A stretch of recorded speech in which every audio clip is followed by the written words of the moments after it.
Welcome to Midnight Stoic. Tonight, we begin with Meditations by Marcus Aurelius.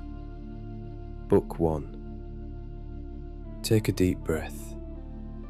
Let the world outside fade away. These words were written nearly 2,000 years ago by a Roman emperor to himself. Tonight, they are for you. The first book. 1. Of my grandfather Verus, I have learned to be gentle and meek, and to refrain from all anger and passion. From the fame and memory of him that begot me, I have learned both shamefastness and manlike behavior. Of my mother, I have learned to be religious and bountiful, and to forbear not only to do, but to intend any evil, to content myself with a spare diet, and to fly all such excess as is incidental to great wealth. Of my great-grandfather, both to frequent public schools and auditories, and to get me good and able teachers at home, and that I ought not to think much, if upon such occasions I were at excessive charges. 2. Of him that brought me up, not to be fondly addicted to either of the two great factions of the coursers in the circus, called Prasini and Veneti, nor in the amphitheatre partially to favour any of the gladiators or fencers as either the Parmellari or the Secutores. Moreover, to endure labour, nor to need many things, when I have anything to do it myself rather than by others, not to meddle with many businesses, and not easily to admit of any slander. 3. Of Diognetus, not to busy myself about vain things, and not easily to believe those things which are commonly spoken, by such as take upon them to work wonders, and by sorcerers, or prestidigitators and impostors, concerning the power of charms, and their driving out of demons or evil spirits, and the like.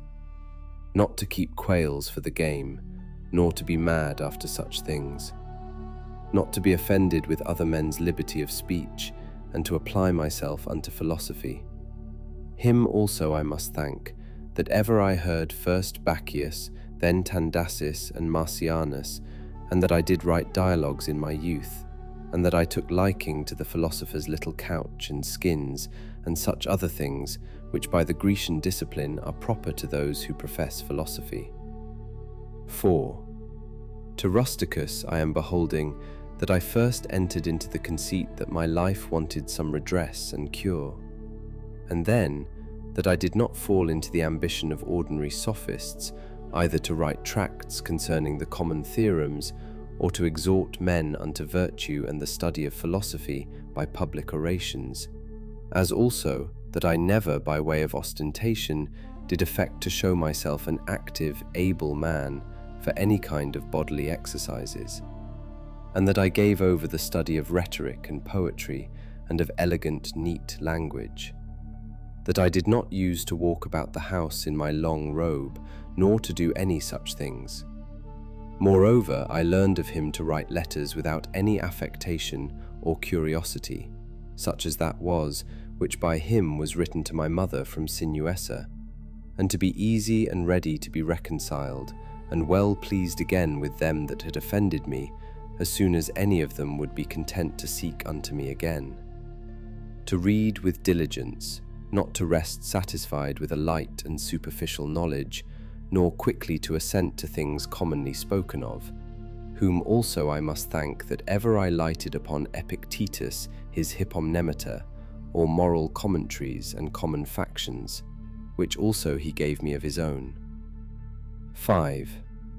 From Apollonius, true liberty and unvariable steadfastness, and not to regard anything at all, though never so little, but right and reason, and always, whether in the sharpest pains, or after the loss of a child, or in long diseases, to be still the same man, who also was a present and visible example unto me, that it was possible for the same man to be both vehement and remiss, a man not subject to be vexed and offended with the incapacity of his scholars and auditors in his lectures and expositions, and a true pattern of a man who of all his good gifts and faculties least esteemed in himself, that his excellent skill and ability to teach and persuade others the common theorems and maxims of the Stoic philosophy. Of him also I learned how to receive favours and kindnesses, as commonly they are accounted, from friends, so that I might not become obnoxious unto them, for them, nor more yielding upon occasion than in right I ought, and yet so that I should not pass them neither, as an unsensible and unthankful man. 6. Of Sextus, mildness and the pattern of a family governed with paternal affection, and a purpose to live according to nature, to be grave without affectation, to observe carefully the several dispositions of my friends, not to be offended with idiots, nor unseasonably to set upon those that are carried with the vulgar opinions, with the theorems and tenets of philosophers. His conversation being an example how a man might accommodate himself to all men and companies, so that though his company was sweeter and more pleasing than any flatterer's cogging and fawning, yet was it at the same time most respected and reverenced, who also had a proper happiness and faculty rationally and methodically to find out and set in order all necessary determinations and instructions for a man's life. A man without ever the least appearance of anger or any other passion, able at the same time most exactly to observe the Stoic apatheia, or unpassionateness, and yet to be most tender-hearted, ever of good credit, and yet almost without any noise or rumour, very learned, and yet making little show. 7. From Alexander the grammarian, to be unreprovable myself, and not reproachfully to reprehend any man for a barbarism, or a solecism, or any false pronunciation, but dexterously by way of answer, or testimony, or confirmation of the same matter, taking no notice of the word, to utter it as it should have been spoken, or by some other such close and indirect admonition, handsomely and civilly to tell him of it. 8. Of Fronto, to how much envy and fraud and hypocrisy the state of a tyrannous king is subject unto, and how they who are commonly called eupatridai, that is, nobly born, are in some sort incapable or void of natural affection. 9. Of Alexander the Platonic, not often nor without great necessity to say, or to write to any man in a letter, I am not at leisure, nor in this manner still to put off those duties which we owe to our friends and acquaintances, to every one in his kind, under pretence of urgent affairs. 10. Of Catullus, not to contemn any friend's expostulation, though unjust, but to strive to reduce him to his former disposition, freely and heartily to speak well of all my masters upon any occasion, as it is reported of Domitius and Athenodotus, and to love my children with true affection. 11. From my brother Severus, to be kind and loving to all them of my house and family, by whom also I came to the knowledge of Thrasea and Helvidius and Cato and Dio and Brutus. He it was also that did put me in the first conceit and desire of an equal commonwealth, administered by justice and equality, and of a kingdom wherein should be regarded nothing more than the good and welfare of the subjects. Of him also to observe a constant tenor, not interrupted with any other cares and distractions, in the study and esteem of philosophy, to be bountiful and liberal in the largest measure, always to hope the best, and to be confident that my friends love me, in whom I moreover observed open dealing towards those whom he reproved at any time, and that his friends might without all doubt or much observation know what he would or would not, so open and plain was he. 12. From Claudius Maximus, in all things to endeavour to have power of myself, and in nothing to be carried about. To be cheerful and courageous in all sudden chances and accidents, as in sicknesses. To love mildness and moderation and gravity, and to do my business, whatsoever it be, thoroughly and without querulousness. Whatsoever he said, all men believed him that as he spake, so he thought, and whatsoever he did, that he did it with a good intent. His manner was never to wonder at anything, never to be in haste, and yet never slow, nor to be perplexed or dejected, or at any time unseemly, or excessively to laugh, nor to be angry or suspicious, but ever ready to do good, and to forgive, and to speak truth.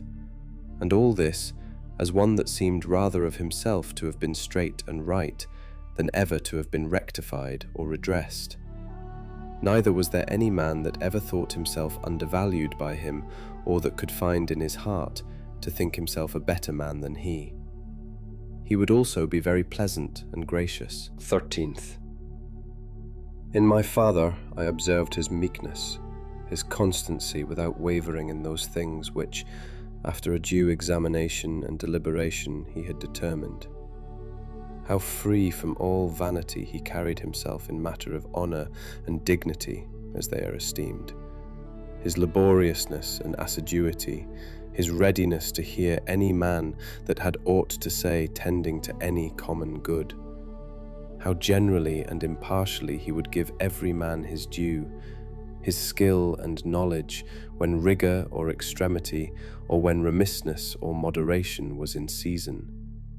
How he did abstain from all unchaste love of youths, his moderate condescending to other men's occasions as an ordinary man, neither absolutely requiring of his friends that they should wait upon him at his ordinary meals, nor that they should of necessity accompany him in his journeys, and that whensoever any business upon some necessary occasions was to be put off and omitted before it could be ended, he was ever found, when he went about it again, the same man that he was before. His accurate examination of things in consultations and patient hearing of others. He would not hastily give over the search of the matter as one easy to be satisfied with sudden notions and apprehensions. His care to preserve his friends, how neither at any time he would carry himself towards them with disdainful neglect and grow weary of them, nor yet at any time be madly fond of them. His contented mind in all things, his cheerful countenance, his care to foresee things afar off, and to take order for the least without any noise or clamour. Moreover, how all acclamations and flattery were repressed by him, how carefully he observed all things necessary to the government, and kept an account of the common expenses, and how patiently he did abide that he was reprehended by some for this his strict and rigid kind of dealing. How he was neither a superstitious worshipper of the gods, nor an ambitious pleaser of men, or studious of popular applause, but sober in all things, and everywhere observant of that which was fitting, no affecter of novelties, in those things which conduced to his ease and convenience, plenty whereof his fortune did afford him, without pride and bragging, yet with all freedom and liberty, so that as he did freely enjoy them without any anxiety or affectation when they were present, so when absent he found no want of them. Moreover, that he was never commended by any man as either a learned, acute man, or an obsequious, officious man, or a fine orator, but as a ripe, mature man, a perfect, sound man, one that could not endure to be flattered, able to govern both himself and others.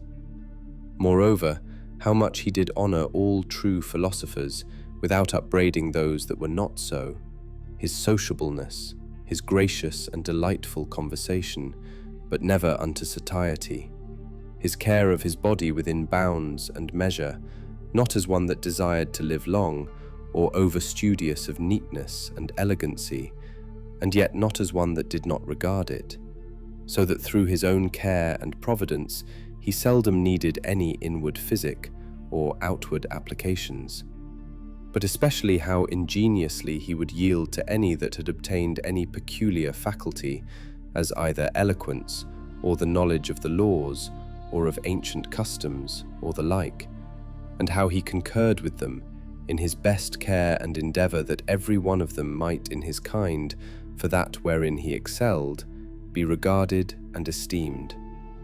And although he did all things carefully after the ancient customs of his forefathers, yet even of this was he not desirous that men should take notice, that he did imitate ancient customs.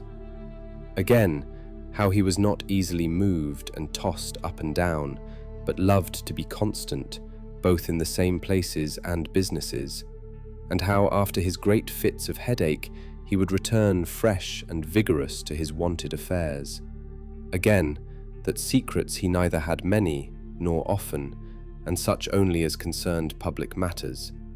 His discretion and moderation in exhibiting of the public sights and shows for the pleasure and pastime of the people, in public buildings, congeries, and the like. In all these things, having a respect unto men only as men, and to the equity of the things themselves, and not unto the glory that might follow. Never wont to use the baths at unseasonable hours, no builder, never curious or solicitous either about his meat or about the workmanship or colour of his clothes, or about anything that belonged to external beauty.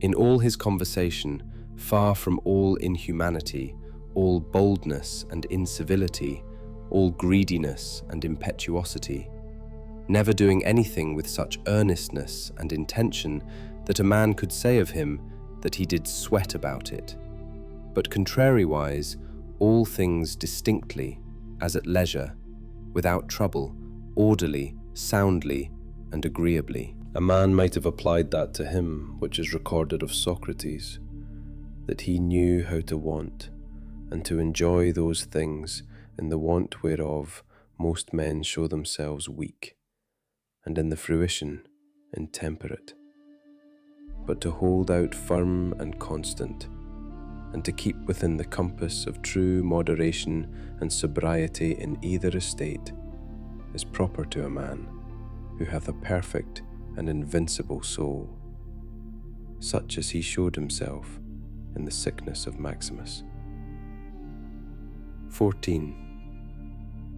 From the gods I received that I had good grandfathers and parents, a good sister, good masters, good domestics, loving kinsmen, almost all that I have, and that I never through haste and rashness transgressed against any of them, notwithstanding that my disposition was such as that such a thing, if occasion had been, might very well have been committed by me, but that it was the mercy of the gods to prevent such a concurring of matters and occasions as might make me to incur this blame. That I was not long brought up by the concubine of my father, that I preserved the flower of my youth, that I took not upon me to be a man before my time, but rather put it off longer than I needed, that I lived under the government of my Lord and Father, who would take away from me all pride and vainglory, and reduce me to that conceit and opinion that it was not impossible for a prince to live in the court without a troop of guards and followers, extraordinary apparel, such and such torches and statues, and other like particulars of state and magnificence, but that a man may reduce and contract himself almost to the state of a private man, and yet for all that not to become the more base and remiss in those public matters and affairs wherein power and authority is requisite. That I have had such a brother, who by his own example might stir me up to think of myself, and by his respect and love delight and please me. That I have got ingenuous children, and that they were not born distorted, nor with any other natural deformity. That I was no great proficient in the study of rhetoric and poetry and of other faculties, which perchance I might have dwelt upon if I had found myself to go on in them with success. That I did by times prefer those by whom I was brought up to such places and dignities which they seemed unto me most to desire, and that I did not put them off with hope and expectation that, since that they were yet but young, I would do the same hereafter. That I ever knew Apollonius and Rusticus and Maximus.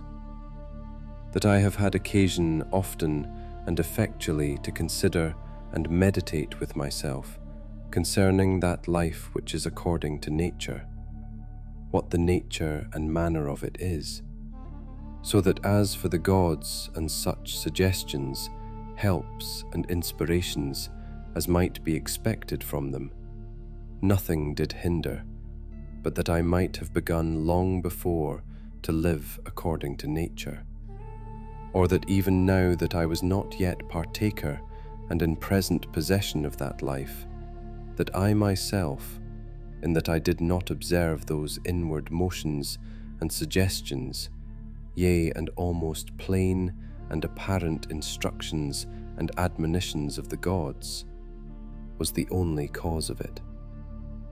That my body in such a life hath been able to hold out so long, that I never had to do with Benedicta and Theodotus, yea, and afterwards, when I fell into some fits of love, I was soon cured.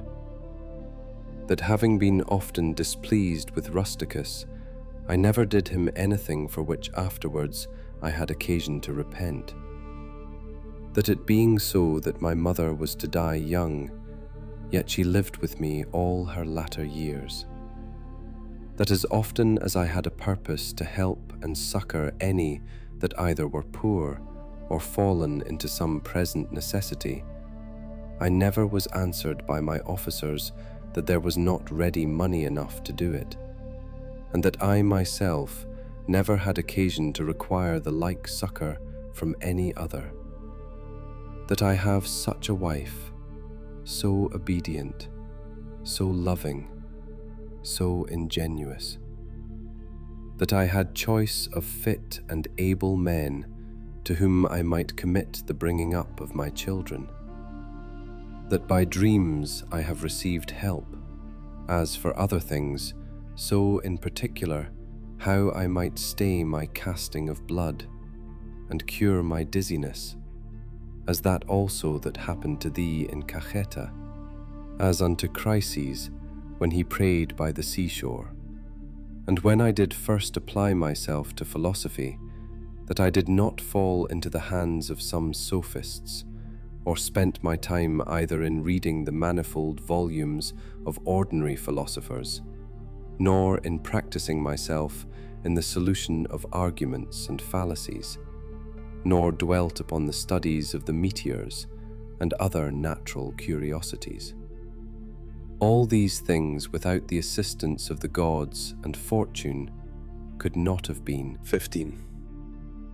In the country of the Quadi at Granua, these. Betimes in the morning say to thyself, this day I shalt have to do with an idle, curious man, with an unthankful man, a railer, a crafty, false, or an envious man, an unsociable, uncharitable man. All these ill qualities have happened unto them through ignorance of that which is truly good and truly bad. But I that understand the nature of that which is good, that it only is to be desired, and of that which is bad, that it only is truly odious and shameful, who know moreover that this transgressor, whosoever he be, is my kinsman, not by the same blood and seed, but by participation of the same reason, and of the same divine particle. How can I either be hurt by any of those, since it is not in their power to make me incur anything that is truly reproachful, or angry and ill-affected towards him, who by nature is so near unto me? For we are all born to be fellow workers, as the feet, the hands, and the eyelids, as the rows of the upper and under teeth.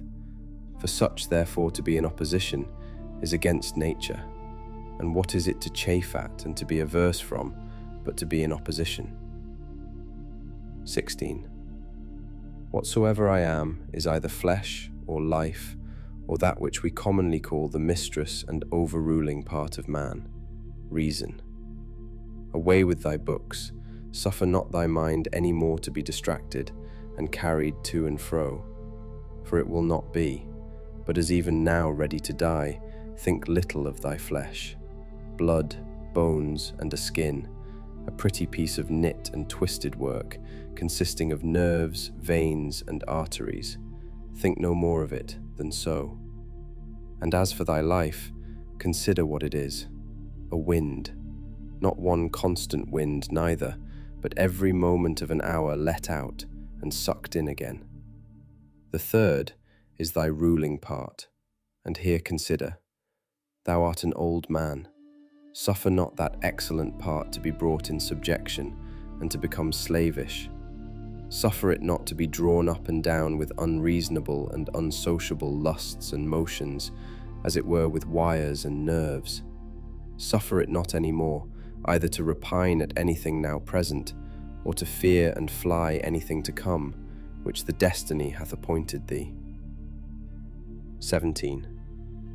Whatsoever proceeds from the gods immediately, that any man will grant totally depends from their divine providence. As for those things that are commonly said to happen by fortune, even those must be conceived to have dependence from nature, or from that first and general connection and concatenation of all those things, which more apparently by the divine providence are administered and brought to pass. All things flow from thence, and whatsoever it is that is both necessary and conducing to the whole, part of which thou art, and whatsoever it is that is requisite and necessary for the preservation of the general, must of necessity for every particular nature be good and behoveful. And as for the whole, it is preserved, as by the perpetual mutation and conversion of the simple elements one into another, so also by the mutation and alteration of things mixed and compounded. Let these things suffice thee. Let them be always unto thee as thy general rules and precepts. As for thy thirst after books, away with it with all speed, that thou die not murmuring and complaining, but truly meek and well satisfied, and from thy heart thankful unto the gods.